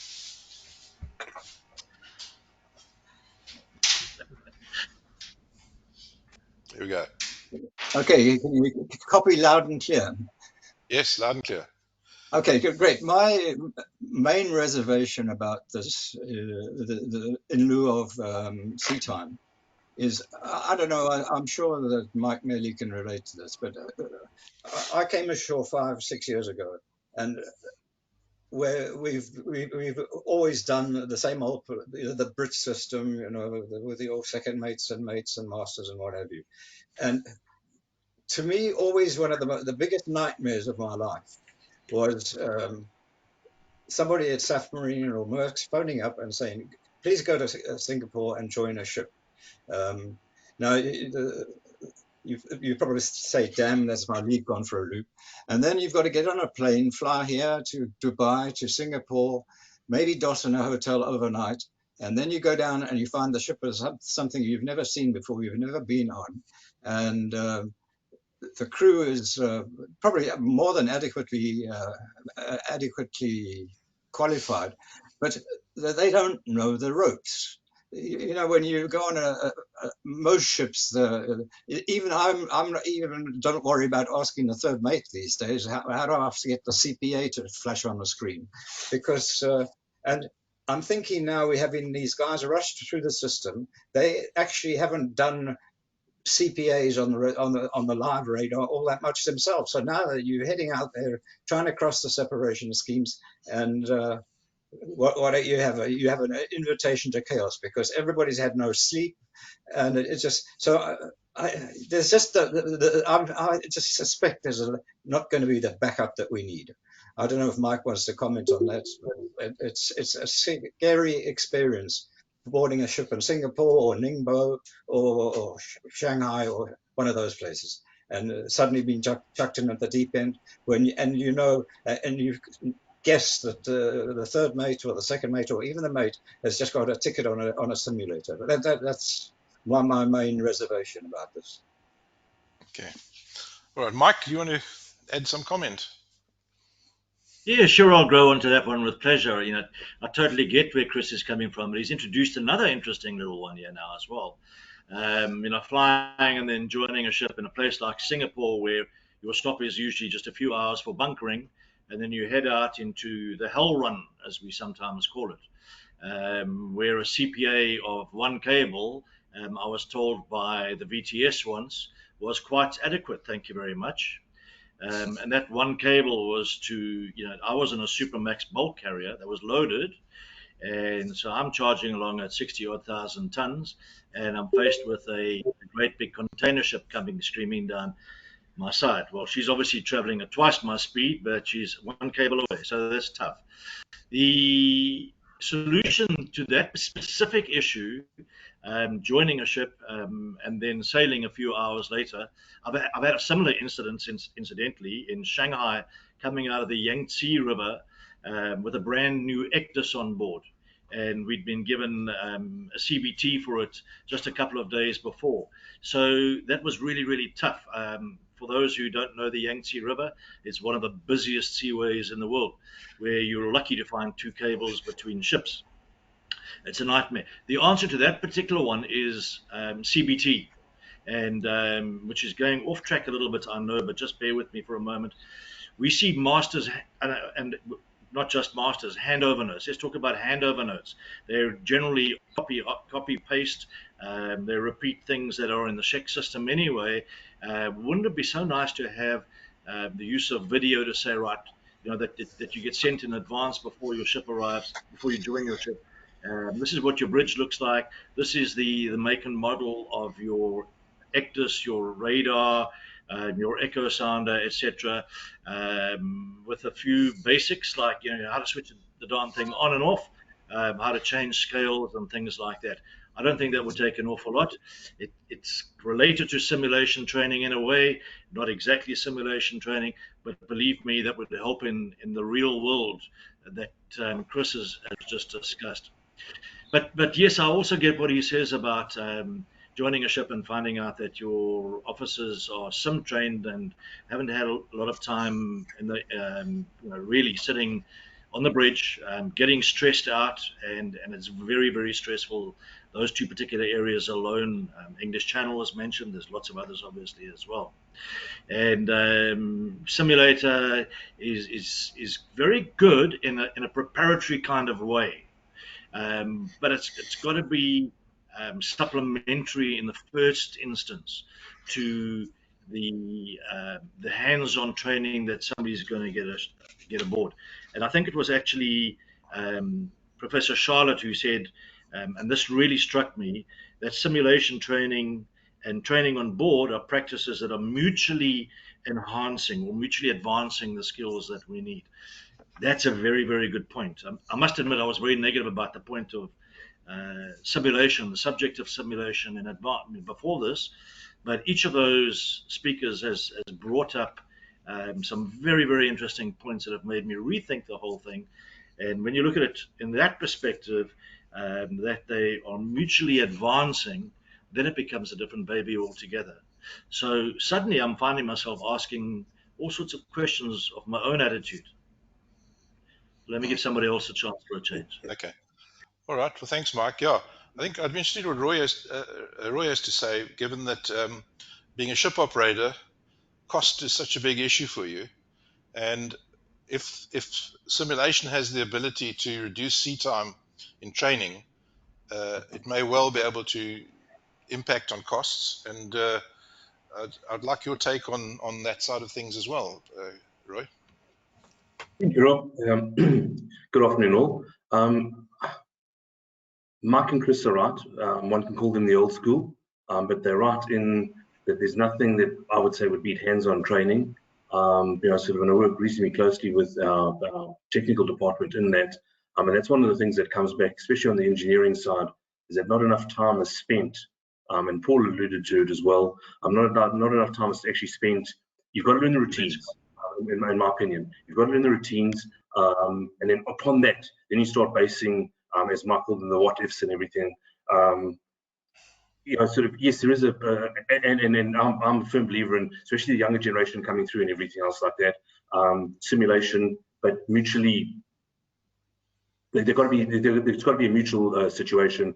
And Mark's favorite one, mentoring on board, mentoring in the office, mentoring on board is vitally important.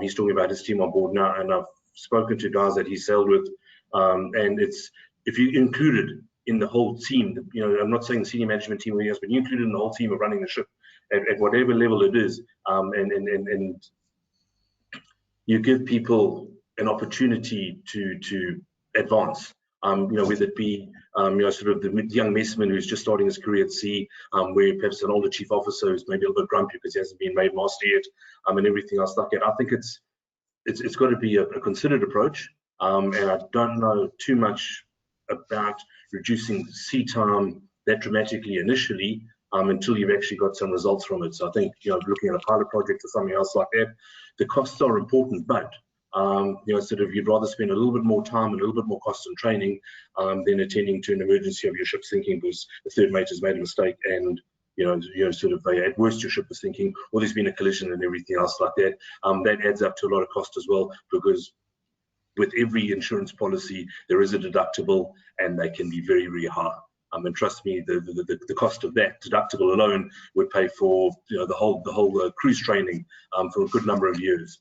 Sort of we're talking sort of north of 150,000 US dollars, sort of for that type of thing. So it's got to be a balance. I don't think you can shorten the seat time too much, unless of course you've got the systems on board, and you've got the people on board that are willing to train people like Mark. Cost is a consideration, but especially your junior officers, I don't think there are any shortcuts that you can look at taking there, because what is the cost of it at the end of the day compared to one of our bulk carriers, Mark, talking about a Supramax, you're looking at about $11,500 a day to run the ship. Sort of that's day in, day out. Sort of it's the training cost is actually minor compared to what it does cost, and again, say just the cost of an incident, never mind loss of corporate reputation as well. That's something you've got to look at too as well. And what sort of price do you put on that? And only the PR guys and the CEO can tell you that. Okay, that's a good comment. Nice to hear that. I think Lee, you're the guys who have the final say on all of this, and it's put you in quite a powerful position, I suppose. It can be very popular or unpopular depending on what the general feeling is. So we'd be interested to hear what not only you personally have to think about it, but what sort of feeling there is generally in SAMSA to this sort of concept of seat time being replaced by some seat time being replaced by simulated time. Yeah, thank you. Just as a caveat before I start waxing on about my opinion, and I'll stress that at the moment it's my opinion, but obviously that will have some influence into the discussions in the office of the chief examiner, and then eventually one day, and I stress one day, when the information is brought to the syllabus committee and then considered. We included, when we started revising the regulations, we included the statement in the regulations regarding simulation training so that we had a provision for it should we want to go down that road in the future. And that's to open it up, because if we were to if suddenly everything kicked off and we had all the really good information and really good statistics and really good understanding of how simulation benefits seafarers, and we wanted to implement it, then we already have it in the regulations. We wouldn't have to wait until the next set of regulations, and it really does. The process of changing law is so laborious. It's not even worth talking about. But for me, I really like to put things through the washing machine, because I think that's important. When you're coming to any kind of a avenue or a possibility or something worth considering, everybody has got an interest. And SAMSA's interest is primarily the safety of lives, the protection of property, and protection of the environment. So we really need to consider and ask the question, when it comes to simulation training, what are we able to simulate?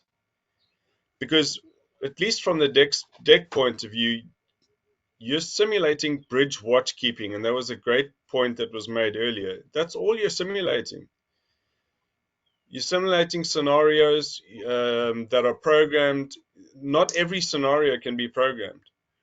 There are so many variables that are involved in the life of a seafarer and in the interactions that you would have when you're on a bridge, that it would be very, very difficult to simulate every possibility. And then there's the other factors that are involved, which are not solved by simulated training. There's, as Patrick mentioned, it's the human behavior, and a lot of us, what I'm learning in this new psychology course that I've started, is that there's some stuff that is ingrained in you that has to be unlearned, that we are not capable of training out of people.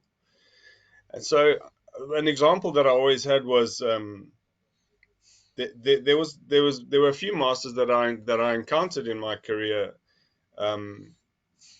where they had qualified, they'd gone through the system, they'd jumped through the hoops, but when something went wrong, they flatlined. They totally panicked, and the chief officer had to take over the situation There were people that qualified, that gone through all the ship handling courses, and they still couldn't handle a ship, and they brought it alongside with a massive, great big thud, when it was their responsibility. So it's I don't think that simulation training is the solution to all the things that we're wanting it to solve. We're wanting it to solve time at sea. Already, where would you bring the application? You would bring the application in the cadetship. Are cadets vulnerable anyway? Yes, they are vulnerable anyway, and they are a danger to themselves. So we are starting with that awareness, and it is the master's responsibility, and is the ship's officer's responsibility in law to oversee that. And if it's an accelerated training program, it's the training officer's responsibility, as SAMSA has approved the institution to have the training program.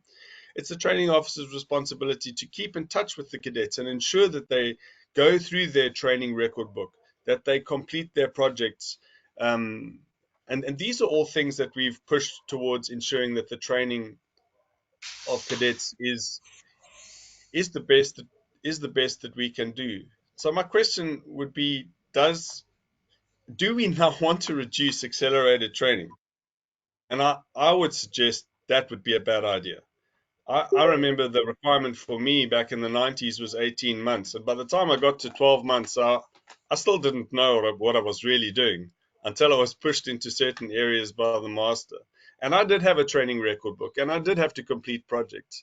And so from my perspective, I'm more of a traditionalist, and I really think that a lot of things take time to be cemented in order to get a seafarer to a level of competence that is valuable to a company. It's that repetition, it's that measured exposure to stress in a normal environment. Yes, simulation is beneficial. I remember all the times and even the times that I'd done the bridge resource management training, but I knew in the back of my head, that's a simulated picture of a ship. This is a simulated scenario. I didn't encounter that stress. And I know that some people can be pushed and can encounter that sort of stress, and it is good to be exposed to it. And simulation is a way to push that button and to train people in coping with stress, but that is more of a coping with stress issue than it is replacing the actual time that is needed, when you're at sea. So I see it as a great benefit as an addition. But you can't change character. And an interesting part of that, well, I'd heard it before, is that a lot of shipping companies are interested even in the cultures and the nations that they choose when they're choosing crew and when they're choosing management. Because some, I forget what the actual term is, but some societies are more matriarchal, and some societies are more patriarchal and more have a greater ability to make decisions. So and I've served on multinational crew to the extreme, where we've had 45 different nations on board. That was a big NGO passenger vessel. Now there's a challenge for you, and learning to understand and get along with everybody on board the vessel. That kind of stuff can't be simulated. That's not going to go away. So that in the end lies with the companies for them to decide what kind of personnel are they going to be putting on board their vessels for what purposes, and that's for them to take from their learnings and how they manage their company.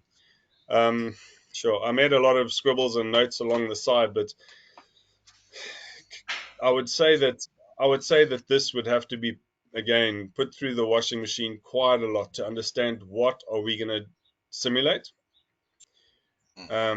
Because you can't simulate the fact that you've only had 3 hours sleep. You have to make the next port because it's a short European turnaround, and then you have to get onto the bridge or down in the engine room. You've got to pull your watch because all the other guys are shattered, and the master is allowed to throw watch-keeping hours out the window if there's suddenly an emergency and you have to turn to for those sort of things. So there are some things that you can't simulate it, and how much is valuable.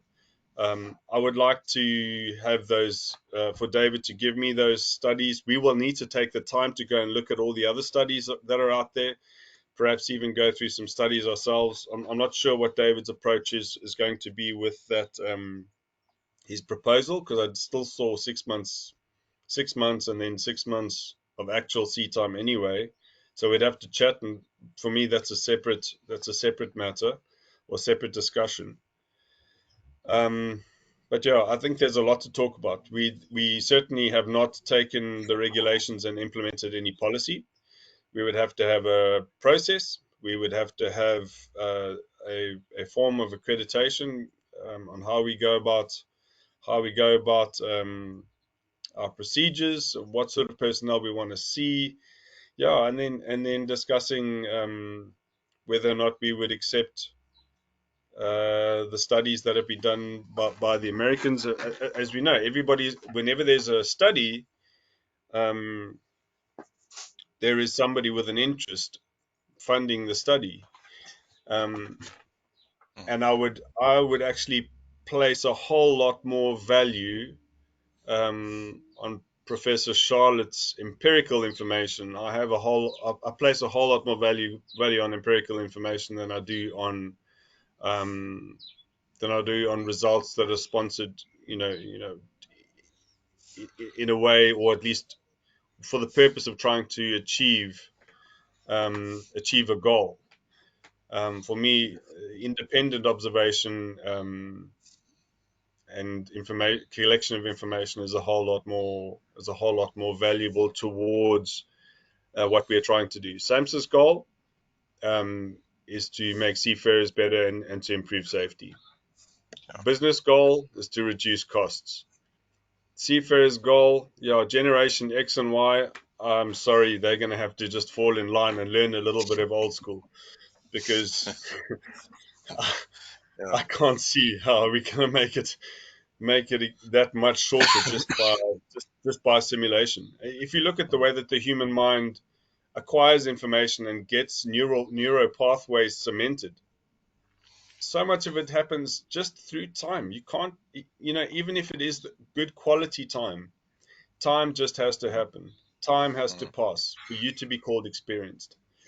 So yeah, there's a lot of factors and I think a lot more variables that we need to sort of place on a whiteboard. And to be honest, SAMSA is not really at that point yet.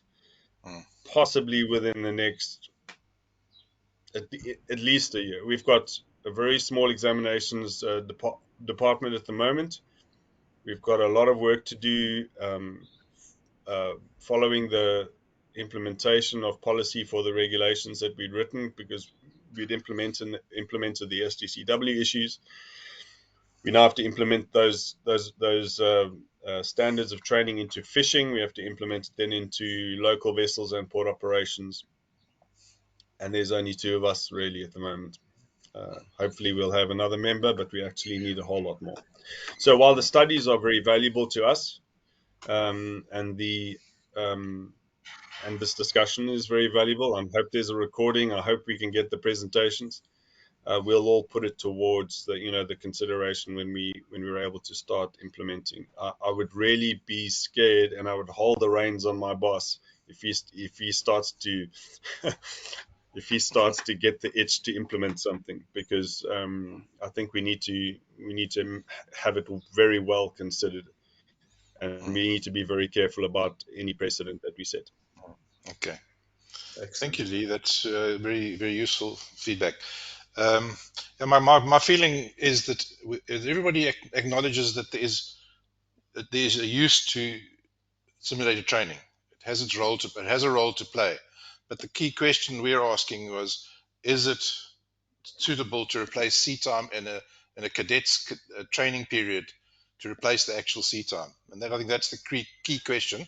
And Mike, I think you raised your hand there. Yeah, thanks, Rob. Okay, I think it's also very critical to differentiate between the accelerated cadet training program and the other one. The accelerated program is a very structured program that takes 12 months. And quite frankly, you're only just squeezing it in if you do it properly. Our company, in fact, prefer cadets to do an additional 3 months after they've had their COC, after they've attained it, and then sail as a JNO or a junior officer, so that they can develop the confidence. And the reason is because not everybody can build up that confidence in those 12 months. And there, yes, you can possibly talk about that simulation training reducing the JNO time, or you could talk about it reducing the 36 months, I think it is, Lee, am I right? Or is it 24 months that are needed if you're not doing the accelerated program?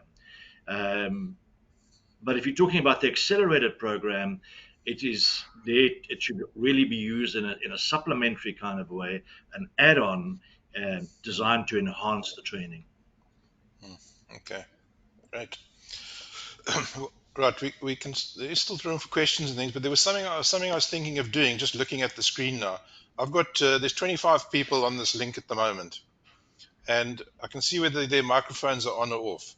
What I'm suggesting is everybody switches their microphone off, but if they want to vote that yes, that seat time can be replaced by some simulated time, they should for a moment or so switch their microphone on, and I can see the change on the screen. And we just count out of the 25 people, how many think it is a good idea to replace some of the cadet seat time with simulated training against those who don't, and see we can just get a rough percentage.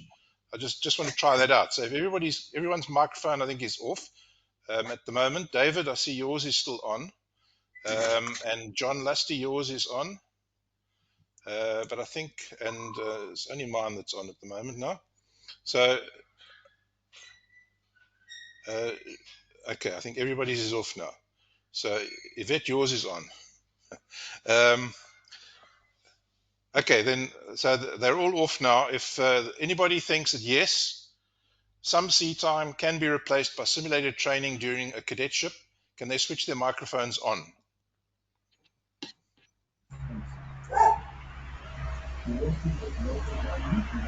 I'm really glad I've got some more support, Rob. I thought this was just me. I think there is with one emphasis on some seat time. Yeah, some, not all of it, but some. There's got to be something we can do. 4. There's 5. There's about 5 out of 25 think it's a good idea. So it's pretty much a minority, but it's just interesting to get that take on it. Okay, so we can, if you want your microphone on now, that's fine. You can put it on. We've got a rough idea. So is there any questions that you want to put to the panel amongst the other attendees? Cheers, Paul. Paul's leaving. Thanks for your contribution. Yes, David.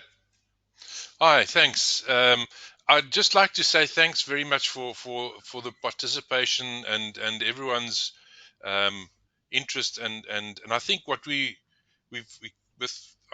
maybe I'm summing up a little bit as well, but just from my perspective, the feedback that we've received and the interaction that we receive is really brilliant, because what we were wanting to do with this whole exercise was just to stimulate and get the thoughts going along this line, because simulation has the benefit of improving performance, and my feelings are that yes, maybe in time it will come about that there may be some seat time remission, but the focus is that it is really how simulation can complement the onboard process to ensure that the candidates are better prepared for the actual realities on the job.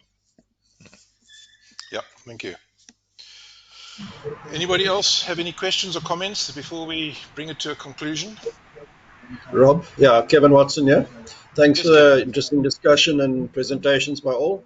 Yeah, when we were in the Navy, we found that simulation has a place, especially on the engineering side, where it can do procedural and routine operation and management of systems is a good training thing.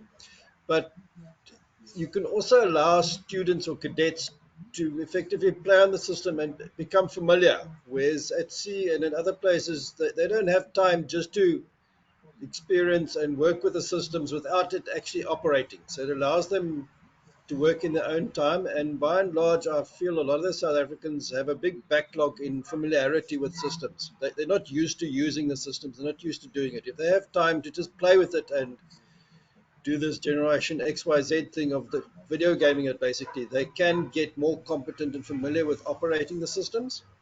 So when you actually then get into sea time and the real life, they are more confident and not as much of a disadvantage in doing what they have to do. Thanks.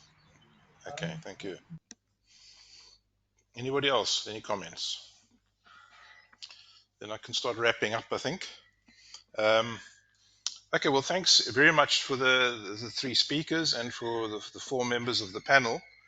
Charlotte, thanks for your contribution. It's great to have someone who's doing independent academic work, as Paul was saying, without the taint of corporate interests being impacting. I was particularly interested in that when there's differences of opinion between the instructor and the students or the trainees, that they learn from that. That in fact, it's not necessarily an obstacle, but it's actually contributes to the overall benefit of the students. So that was very interesting for us. I think Patrick, yours was great as well. Thanks very much for yours. I particularly liked the example you gave us of how stressful very experienced mariners found simulation, that would go to pieces when they, in their everyday life, they were totally competent and confident. And I think that sort of also shows something about the what simulation can achieve and perhaps not achieve, but it's very useful. And so, you know, I think we've had some really useful input. I was quite interested to hear Roy's comments about the fact that the cost, we need to put it into context, and that the cost of a disaster at sea far outweighs the cost of proper training. So, and how important it is to get good training. I particularly like Mike. I particularly liked your example of a video handover and thinking it through.